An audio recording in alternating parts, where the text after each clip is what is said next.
Let's call this meeting to order, Recycled Water Committee. Chai, can we have roll call?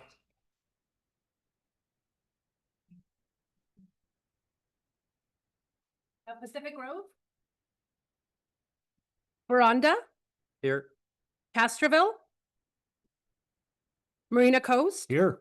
Monterey. Here. We have a quorum. Great. I'd like to see if there's any additions to the agenda, business not appearing on the posted agenda. Any additions? No additions. Okay, I'd like to have look for an approval of the agenda. Move approval. Second. Okay, we have a motion and a second. Do we have any public comment? Nope. Don't see any raised hands from the public. All in favor? Aye. Okay, motion passes. Public comments. Anyone wishing to address committee on matters appearing, not appearing on the agenda may do so now.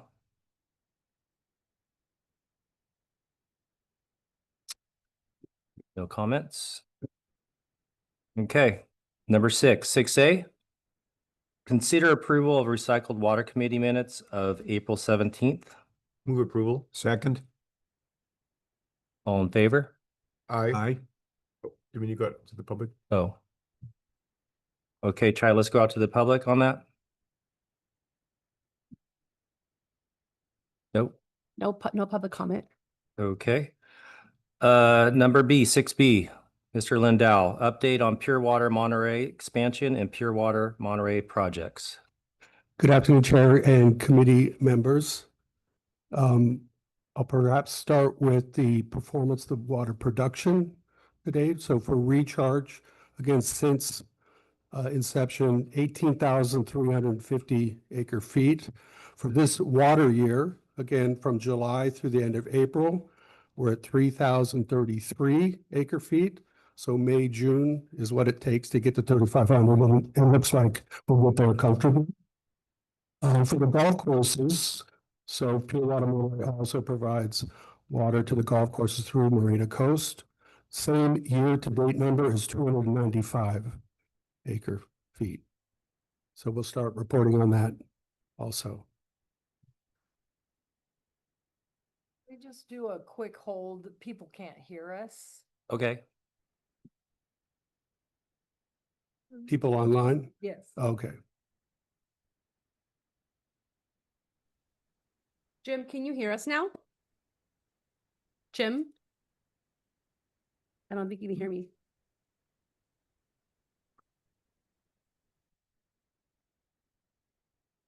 Tammy, should I start over?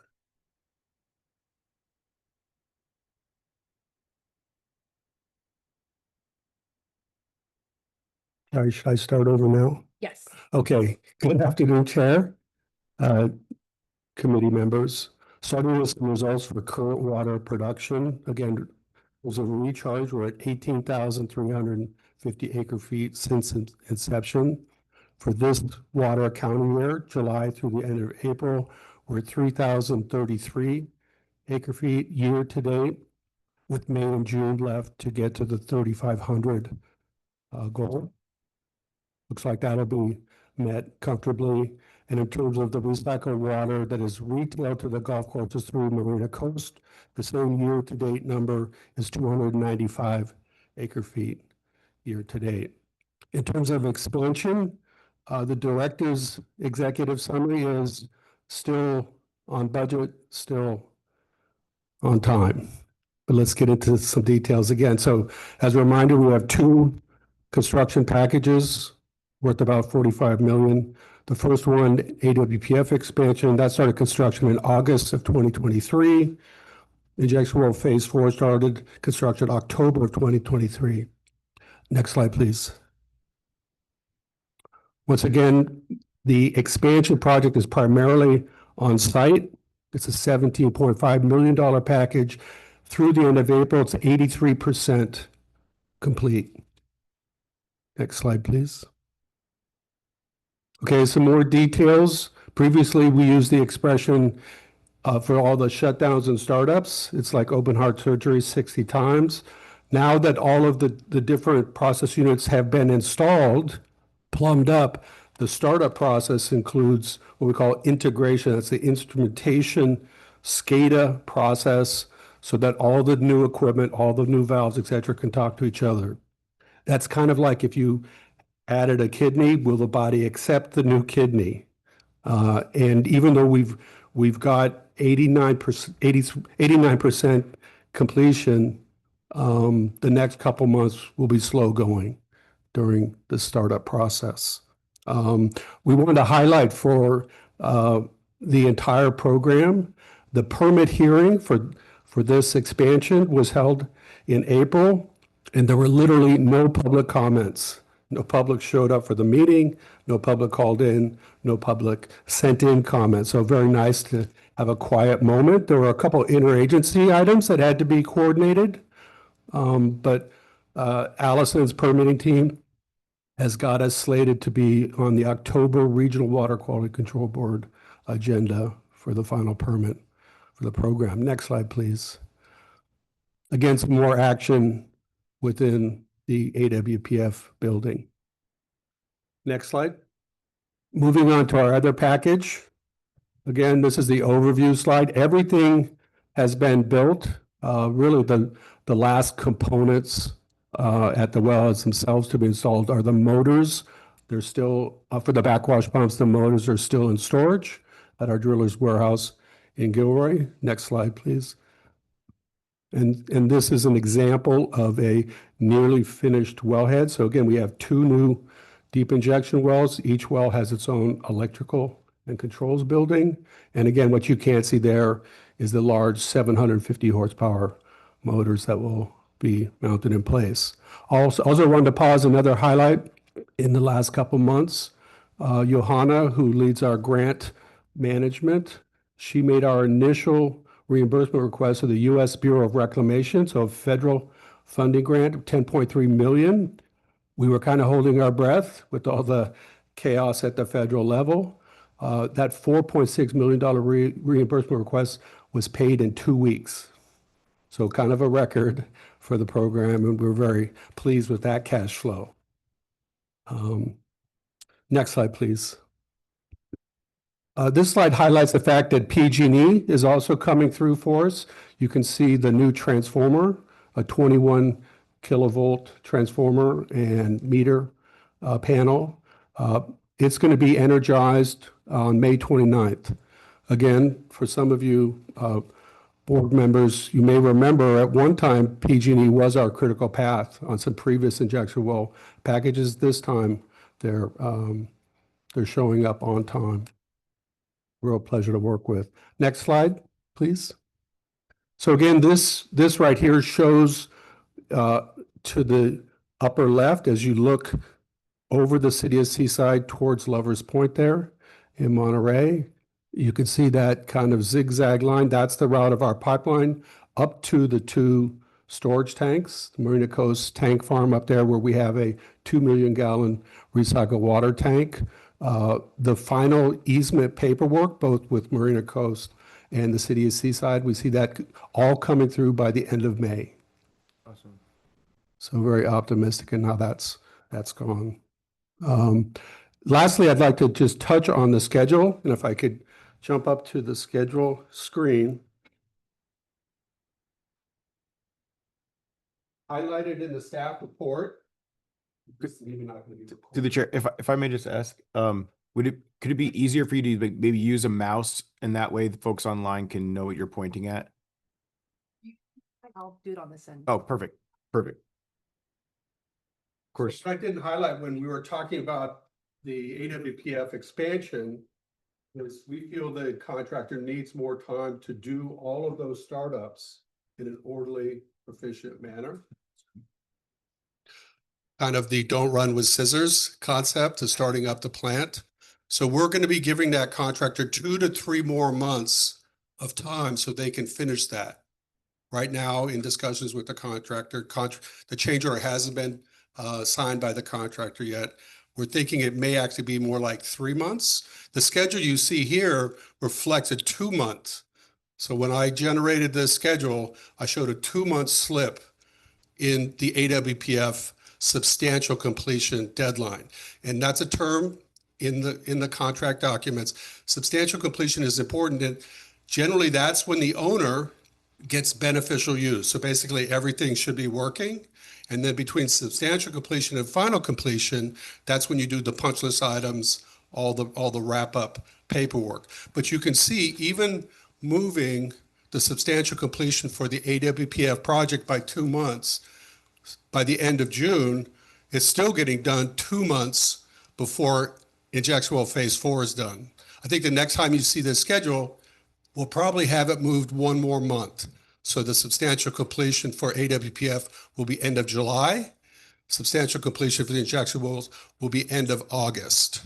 So again, when we say, yes, AWPF needs more time, but the overall critical path of the program is not impacted. So end of August, September leads right into our final permit, October 10th, on time, on budget.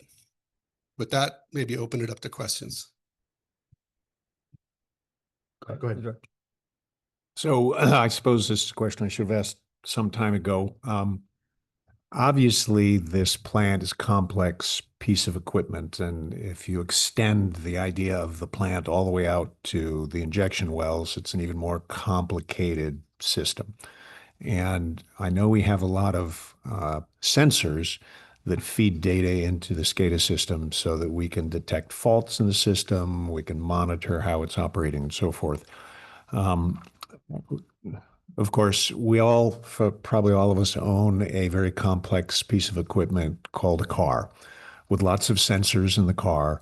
But the difference between a car and this project is that there have been millions and millions and millions of cars manufactured and produced on this planet over the decades. And there's lots and lots of experience with what sensors fail, how long a sensor typically lasts, given typical operating conditions. So, and of course, the manufacturers of the cars give us a preventive maintenance schedule. Are we able to have a preventive maintenance schedule, or are we still in a little bit of a learning as we go? How long will each of these particular 10,000 sensors or however many are in this plant and system, so that we know to replace them hopefully before they fail and not, being preventive maintenance as opposed to reactive maintenance? Or do we simply not really know yet?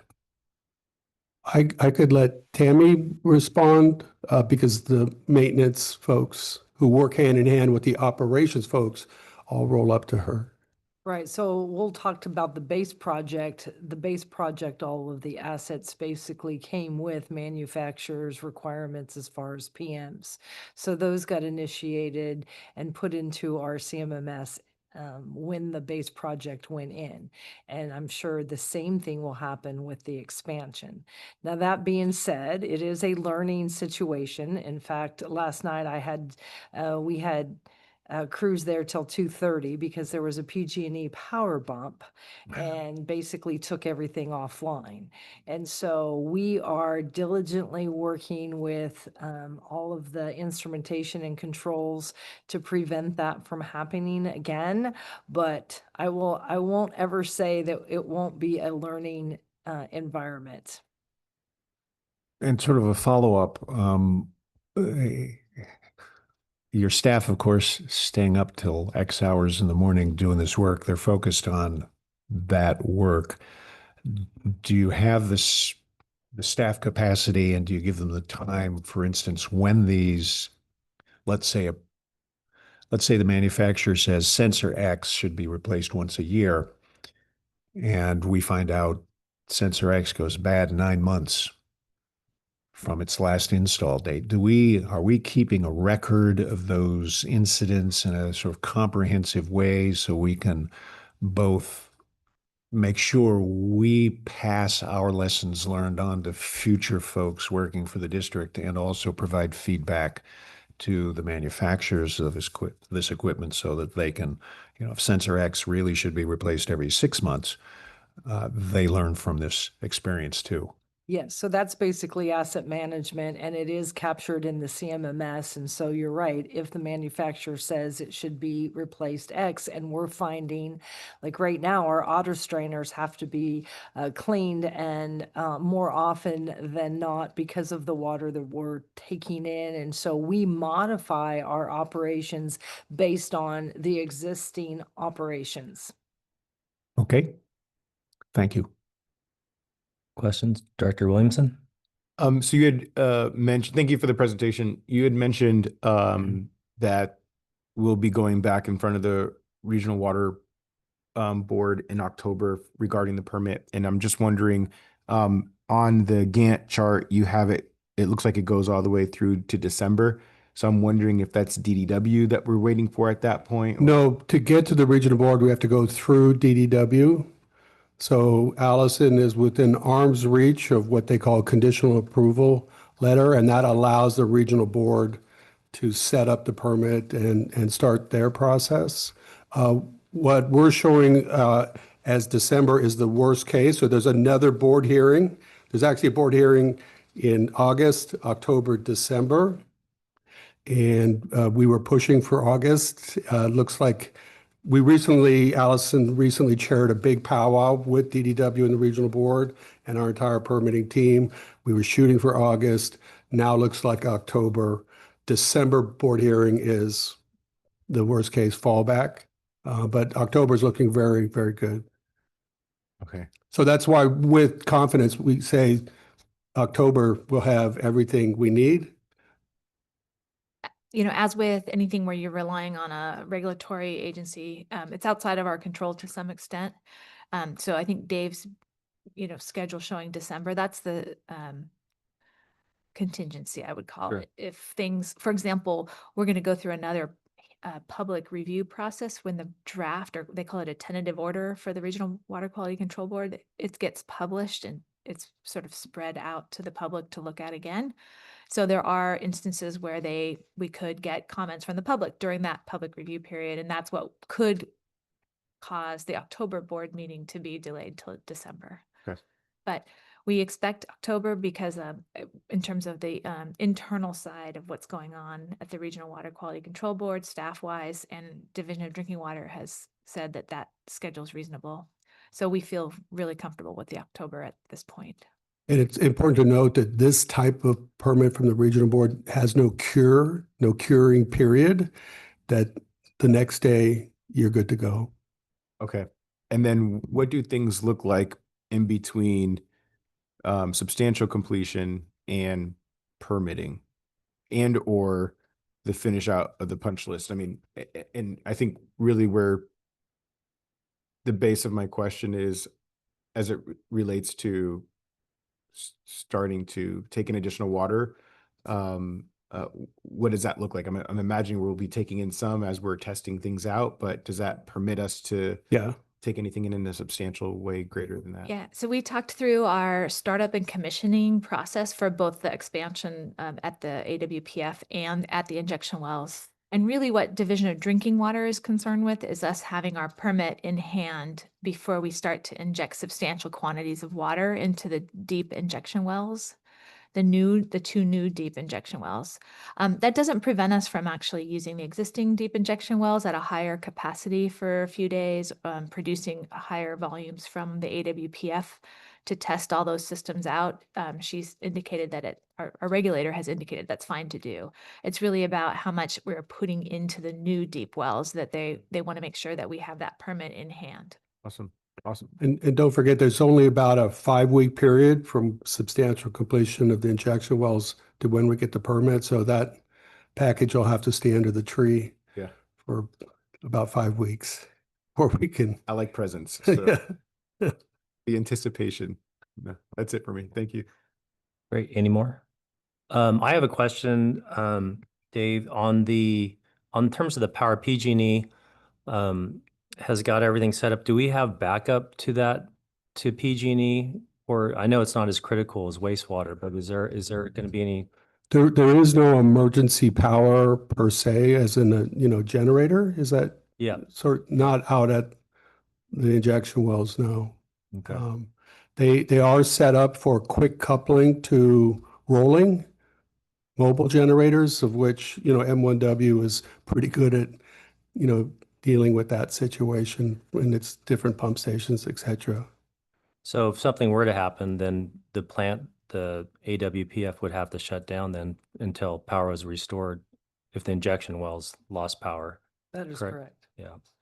Well, not completely. Would Marina Coast potentially still be delivering recycled water? So Right, as long as we had Black Horse with water and enough for what Marina Coast is taking, then yes, we would probably shut down for a period of time. And then you said that the golf course took how much water was it? Year to date is 295 acre feet. It usually, if you look at their typical year, again, from July through June, they really don't start taking water until May, June, July. Will that change though? Aren't they building a hotel there? In terms of their No, demand, their water no. demand? No. No. And again, it's a supplemental water source. They still have their original 2 irrigation water wells. Gotcha. Okay. Great. Thank you for the Okay. presentation. Oh, one last question. Are you joining us for the board meeting? Yeah, Perfect. be here at the end of May, yes. Awesome. Thank you for it. Great. Moving on, item 6C, consider recommending Oh, that's approval. right, June 2nd, sorry. Right, because second. May Give the is bo- the board workshop. or Thank the- you, Mr. Thompson. So he'll be back June 2nd. Okay, To we'll give us focus a on brief. Lawrence that day. Yeah, it's the Lawrence. Avoid all but budget hearings. Okay, item 6C, consider recommending approval continuing the interruptible incremental and fixed cost rates for fiscal year 2025 and 2026. And we have Allison. Uh, Thank you, Chair Hibino and members of the committee. I'm Allison Imamura, Principal Engineer. This item requests your approval, your recommendation to the board to approve continuation of the interruptible incremental fixed cost rates for source waters. The interruptible rates apply to source waters that M1W can divert or pump to the regional treatment plant on an as-needed basis, including, for example, water from the Blanco Drain and the Salinas Pond water. In April, the board approved a 6-month agreement with the city of Salinas to pump Pond 3 water to the regional treatment plant to provide them with more capacity at the industrial wastewater treatment facility. And the adopted rates are being applied in that agreement. In addition to the interruptible variable and fixed annual rates, the board also approved incremental rates, which address the cost to treat backwash waters from the recycling facilities. The adopted rates expire on June 30th, and staff intends to conduct a thorough rate study next year, which will include an assessment of these rates as well as the wastewater fund rates. Therefore, staff recommends at this time to continue the use of the adopted rates through the next fiscal year 25-26. This action does carry some fiscal impacts that are provided in the staff report, including revenues for the wastewater fund and expenses and revenues in the Pure Water Monterey Fund. Therefore, staff requests that the Recycle Water Committee recommend that the board approve continuing the interruptible, incremental, and fixed cost rates for fiscal year 25-26. And Bob Holden has called in if you have specific questions about how the rates were developed, but either of us are happy to answer questions that you may have. Great, thank you.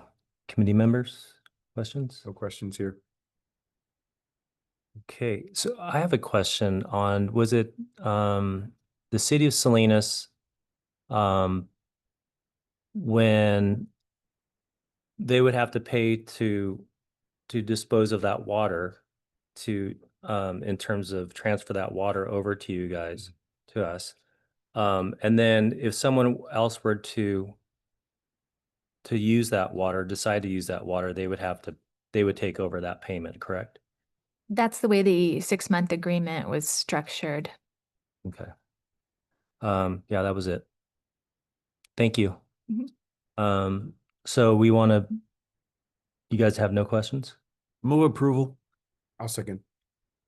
Do we all need to bring this out to the public? Chai? Any members of the public who'd like to speak, please raise your Zoom hand now. I don't see any raised hands from the public.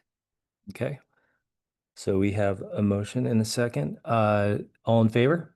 Aye. Motion passes. Thank you, Allison. Okay, going on to 6E. Consider recommending approval of amendment number 4 to the amended and restated water recycling agreement between Monterey One Water and Monterey County Water Resources Agency. Good afternoon, members of the committee. I'm Johanna Vargas, Grants and Contracts Administrator, and I'll be presenting this item with Lawrence Hsu, Director of Finance.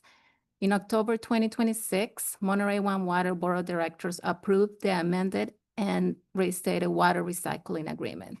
This agreement provides for new source waters from the Blanco Drain Reclamation Ditch and the City of Salinas for the Castroville Seawater Intrusion Project and Pure Water Monterey project. The agreement has been amended 3 times. Amendment number 1 was approved by the board July 18, 2019, and this extended the terms of satisfying conditions under section 16.15 to June 30th of 2020. Amendment number 2 was approved May 21, 2020, and this allowed additional time to satisfy the conditions under 16.15. And it also allowed Monterey One Water the full use of the Blanco Drain and Reclamation Ditch new source waters for the Pure Water Monterey project.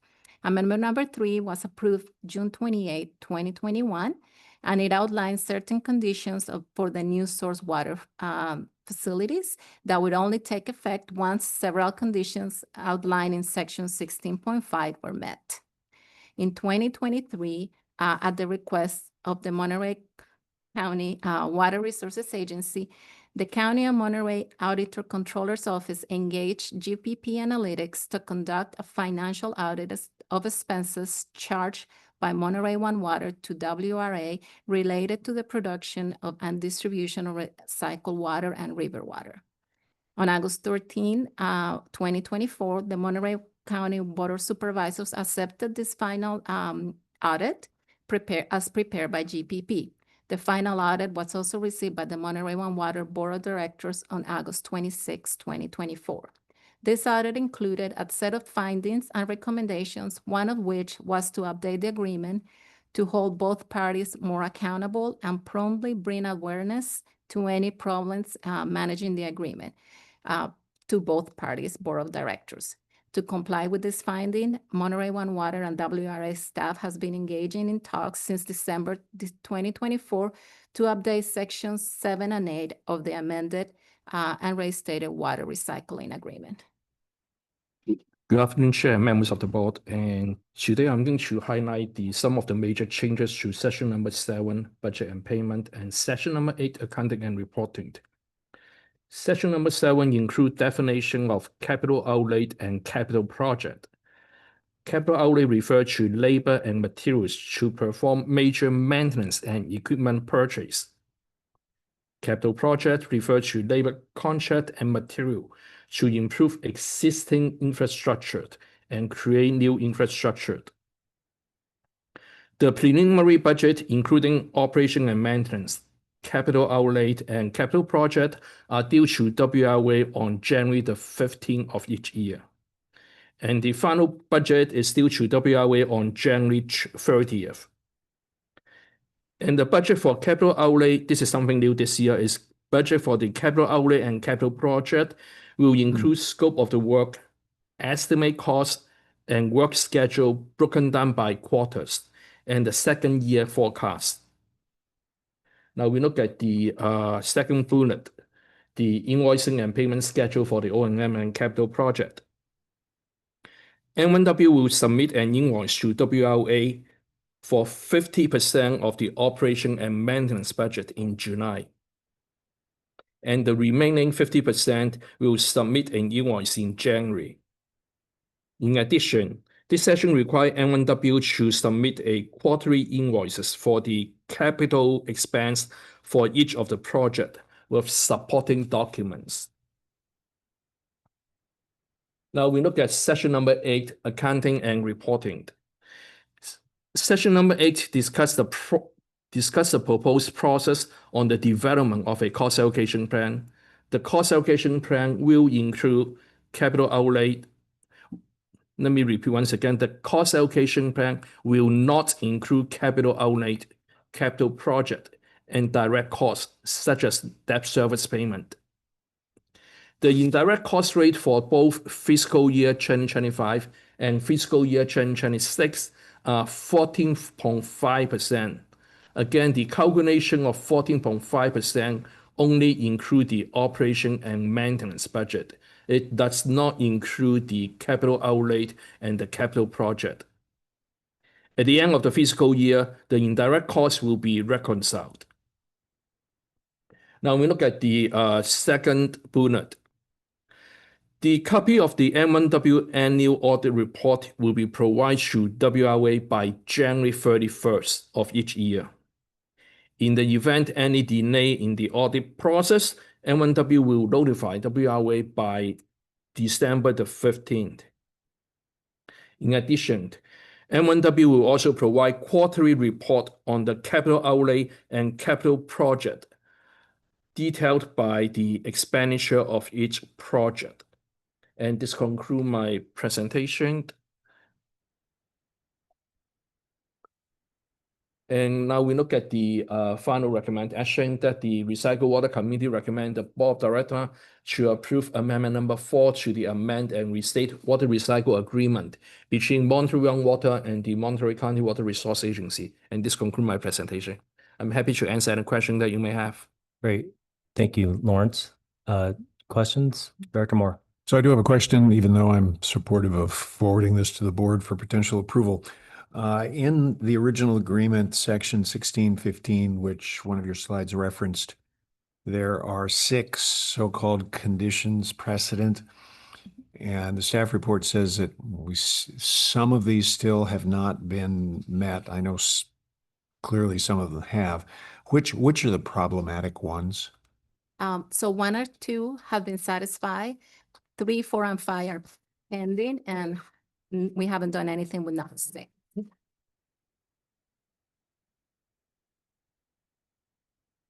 And 6, the end of that sentence says a separate agreement between the parties. What parties is that referring to? Just Monterey One Water and Monterey County Water Resources Agency, or does that involve City of Salinas? I'm just wondering what the parties, we need to get a separate agreement. We need to know who the parties are. They were trying to get a separate agreement between. And I'm not fully clear on that. Right, I believe it's just the 2, since the agreement originally was the 2. The only one that has the city in there is the recent one, which is the 6-month on a rolling 6-month continuation for Pond 3 water. And do we know why? All right, so if condition precedent number 6 and the phrase the parties only refers to us and Monterey County Water Resources Agency, do we know why either we or they asked for this condition precedent in there? Do we know who asked for it and why it's there?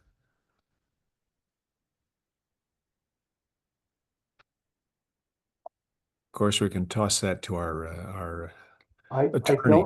don't think we know why, but I would also explain that per the amendments, the conditions set forth in section 1615 had to be satisfied by a specific date. And when they weren't satisfied, there was an election by WRA under 1616 that essentially eliminates those requirements and sets forth a requirement for us to incorporate 1616.1 and 1616.2 into a new agreement, which has not happened. Right. So direct, WRA took the off-ramp. correct. Okay, so I guess what I'm trying to understand is where are we currently at with regard to these conditions precedent, and where do we need, if anywhere, to go with anything in 16.15 and 16.16 within the original agreement?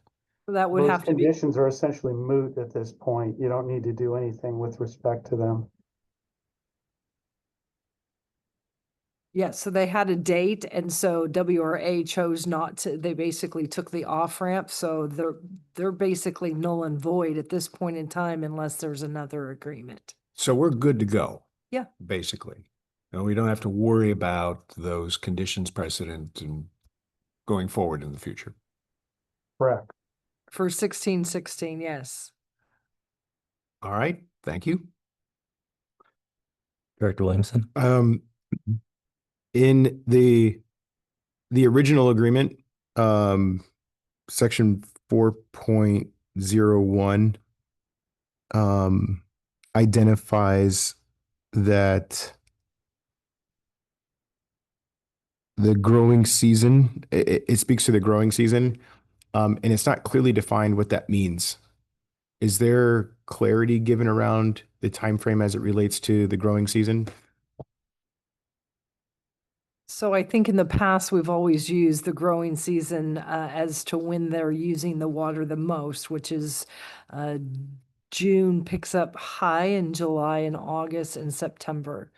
So that's technically the growing season. You can have, depending on weather, they can certainly pull on shoulder months, but that's the main months right there. Okay.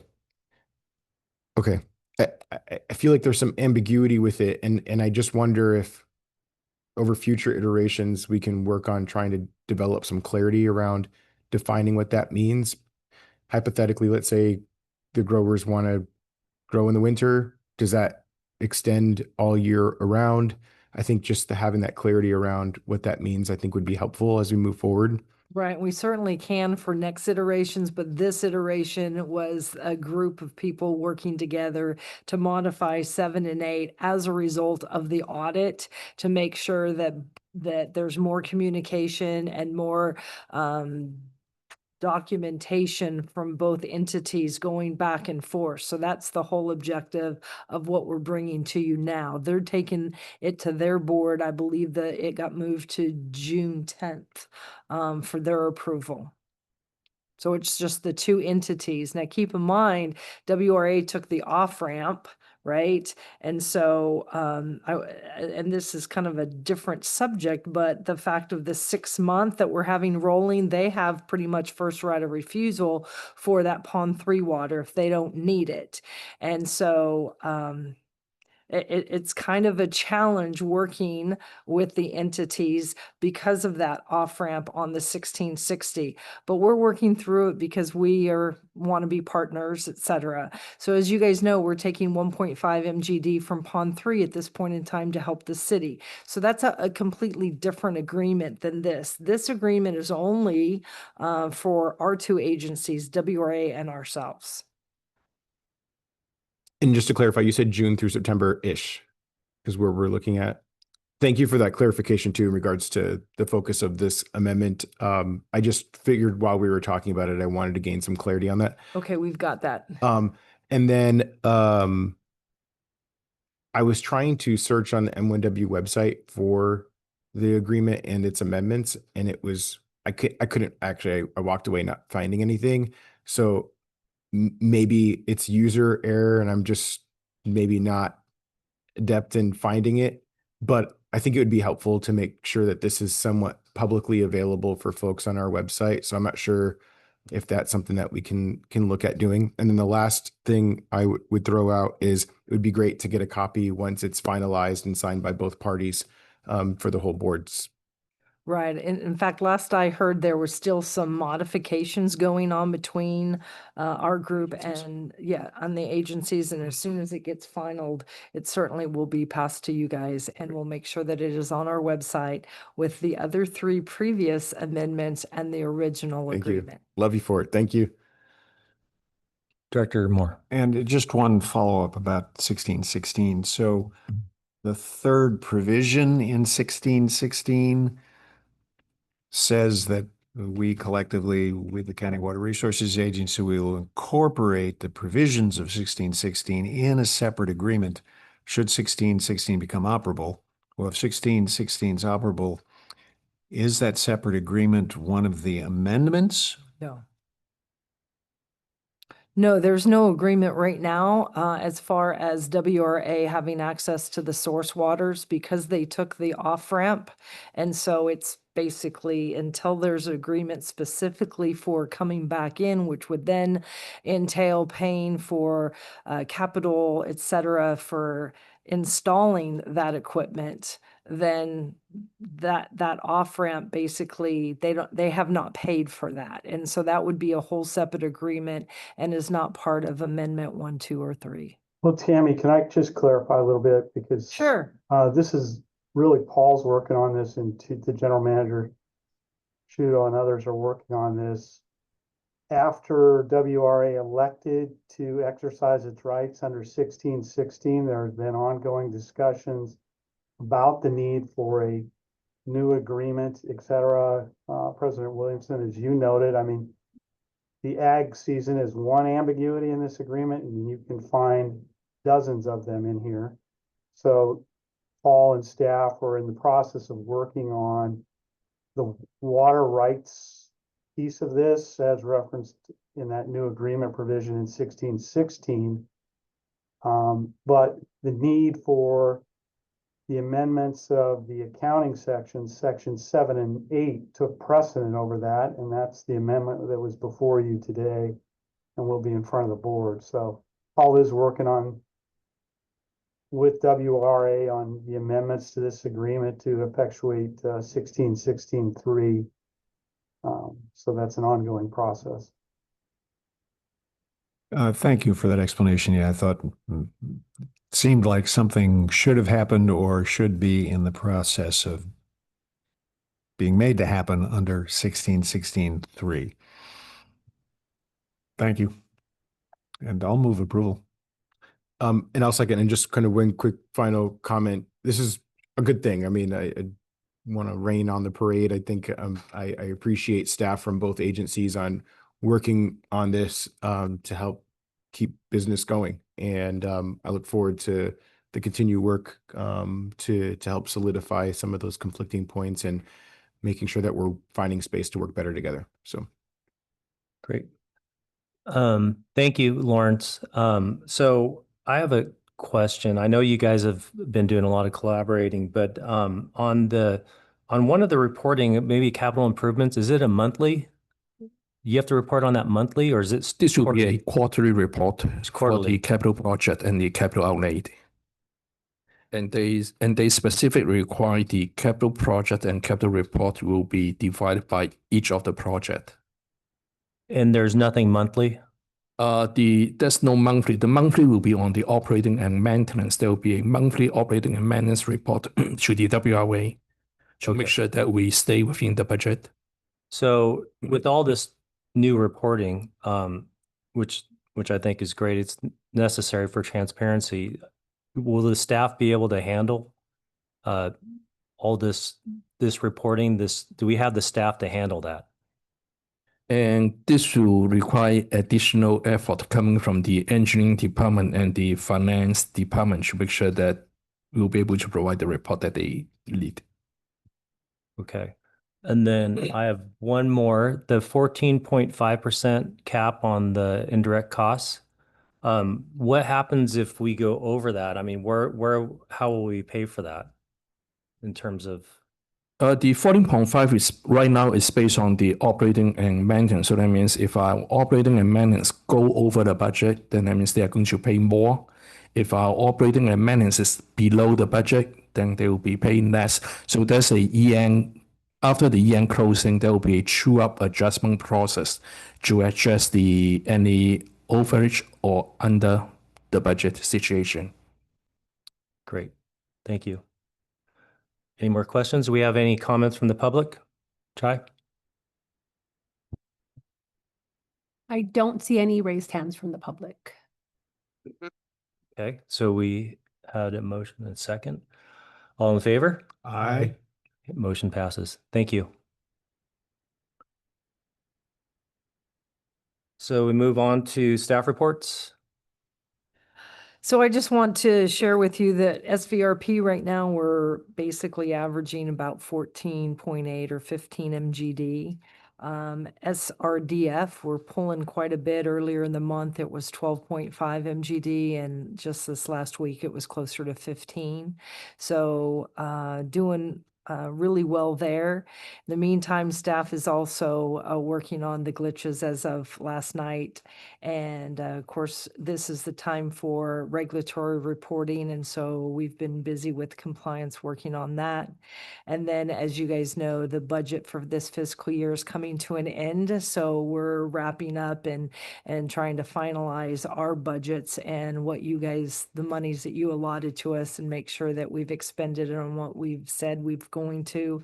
And then also working with Lawrence quite a bit as far as the team for the presentation of the budget and the budget final numbers for fiscal year 26. So we've been a little bit busy and appreciate everybody's work as usual.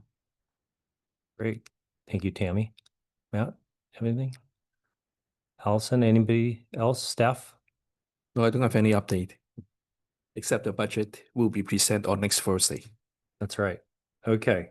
So any committee member comments? Just thank you in particular staff. I know our financial staff's been working hard with the financial staff from County Water Resources Agency to bring these issues, to get these issues resolved. And look forward to the work of our leadership team here from the board, working with them to make progress on some of the other other issues that we think need some resolution and bring good agreements to us. So thank you all for the good work. And it seems like everything is going well in M1W without Paul. So I don't know what that says about the need for us to have him back. No, I'm just kidding. I'm sending lots of love to Paul, but just a lot of gratitude to the team and all the work that's being done in the background. I think our community really takes for granted, which is probably the way it should be, right? Like it's mostly run seamlessly. And so just lots of appreciation to you all. We also forgot to thank Tammy for the great cookies. Yeah. Thanks, Tammy. You were supposed to say that on the mic. I mean, Great. Well, thank you. Meeting adjourned. Thank you.